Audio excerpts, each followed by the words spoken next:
The final of the women's quadruple sculls, Germany, the Olympic and world champions, and indeed, in the last 15 years since the inception of this category, they've only been beaten once. So Alison Mowbray in the stroke seat. Well, the New Zealand twins have taken off a lot here. They raced the double yesterday, but they're quite a bit closer in the quad than they were in the double to the Germans. Their chance really was against Germany in the quad, and I wonder whether their legs are going to hold out in this race here today. They've been qualifying very fast in their heats, and Germany, though, of course, the outstanding crew in this event. Yes, just for the record, it was 1993 that China defeated Germany in the World Championships in the Czech Republic, and that was a major shock. And I suppose it'll happen one day, Dan, but it would be a major shock if the Germans don't prevail here today. Yeah, so they're already just sneaked into the lead there. That's where they like to go. They like to get out in front and then look back down over the course and watch the rest of the crews trying to play catch-up. That's Great Britain's Lisa Eyre. She was stroke in 1997 of the first heavyweight rowing medal that Britain has ever won in the 4. Now she's transferred to sculling. She's got Rebecca Romero in front of her and Alison Mowbray stroking the boat. Yeah, Alison, who was 10th in the single sculls in Sydney. As we come to the end of the first quarter, and it is indeed Germany leading the way from the United States. Look to be just about second at the moment. Then New Zealand, pretty close actually, just the British a little bit off the pace, but still time for them to make up that lost ground. But they need to move in this second quarter if they want to play a part in this. And there it is, Peggy Roleska, Marit Schultz and Manuela Lutz. I'm talking about the Germans in the background of this British 4, and then Manja Kowalski. Again, another Jutta Lau coached crew. Well, New Zealand and Germany were the same time in the heats, in the opening heats. They were well clear of their different fields. And then in the repechage, Great Britain won repechage 2, USA won repechage 1.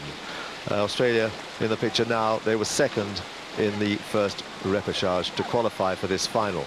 But Germany, they're out in front, but not as far out in front as they usually are. They like to be a bit clearer than that. Crew's putting a lot of pressure on them. Australia moving very well out in lane 2. Yes, it's a new young crew that the Australians have got in there with Amber Bradley, former junior world champion in the stroke seat, coached by Britain's Alan Bennett, who's out there, Dan. Yeah, and they've made a very good move, though, there in the middle of the row there, in the second 500. Very good row, moved up there into second place. Can they hold on to that? But they are putting pressure onto this very effective, experienced German quad. And look how well together they are as they pick up the stroke there at the front end. Coming to the half distance, still Germany making every stroke a winning one, and they have the advantage from lane 2. Australia really moved up effectively there, and close by New Zealand, and still Australia, still I should say the United States in with a medal chance. The United States 4 coached by Chris Korsanowski, who used to look after the Dutch. Well, it's Germany now just extending their lead now, and Australia beginning to get caught by the pursuing crews. New Zealand making their move, legs becoming a bit stronger for the twins in the stern there, who are really driving it on. Very strong athletes as they move really through Australia, just about into second place. And now they're challenging Germany. Now they're seeing if they can put this real pressure now on this German quadruple scull. 3 in line there, virtually for second place.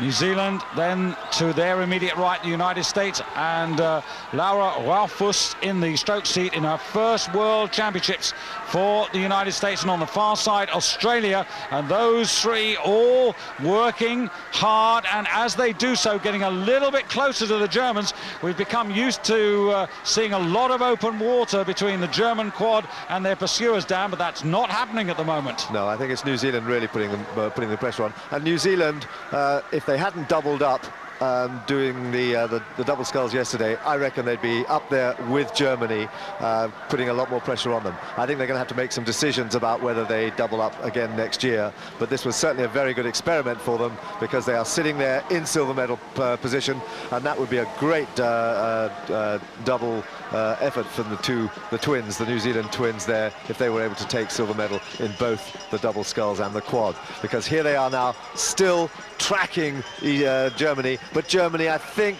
beginning to move away a little bit. Germany beginning to show what they're made of.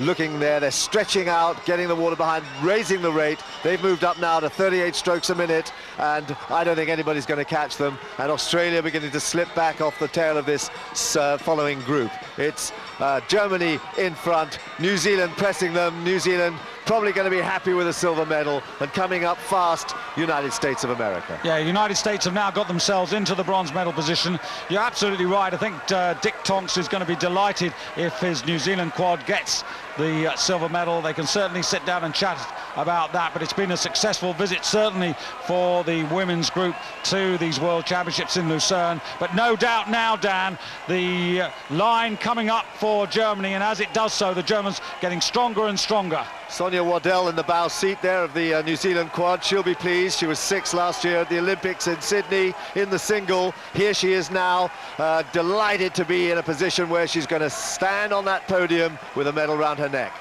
Here they come to the line, Germany, to maintain their stranglehold on the women's quadruple sculls. They take it by a length off New Zealand, who in turn are over a length clear of the United States for bronze, with Australia. Good effort for 4th place by the Australian youngsters, and then I'm afraid 2 rather disappointing performances by Great Britain and the Ukraine. Next year, if the New Zealand crew stays in the quad.